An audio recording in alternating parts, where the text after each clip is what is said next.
Her first of a possible 4 golds.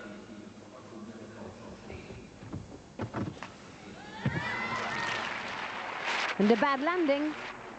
And to take the gold, we're looking for good landings. Although the quality, of course, of the vault determines whether or not the landing is going to be still. Often it's because the landings are blind. Here we see the vault, the Arab Spring in, the flick-flack, and then 1.5 twists in the 1.5 somersaults. But in fact, not a good landing, it's a bad landing. Again, easily 2/10 gone.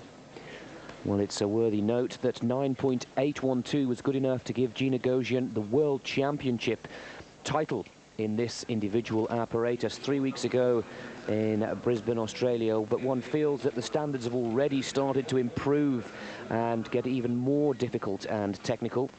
And Gina will require something quite special. 9.837 were the total scores from her all-around challenge, and 9.800. She's on target, but again we'll need something very special to keep Milicevic and Pisquin at bay, still to vault. But again, a very generous mark, because she travelled on the landing, and not only forwards but to the side, which indicated that as she struck the floor she was still in twisting mode. And the judges don't do themselves any favours. There, the Cuervo vault, which is the handspring, and it's 1.5 somersaults and a half twist, but the half twist takes place before the somersault action, and it was rather low. Unfortunately, that definitely won't be good enough. I won't eat my words this time. That won't be good enough to bring a good score, Nick.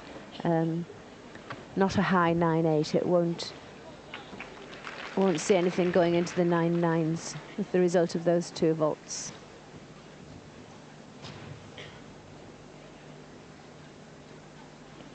But again, a long vault. This is something that on a monitor it's very, very difficult to assess, because the quality of a vault isn't just the landing, it's the distance travelled. And on TV, that is quite difficult to assess. Not a beautiful shape. She had still a little bit of a pike on her entrance onto the apparatus. But 9.775 is certainly good enough for first position after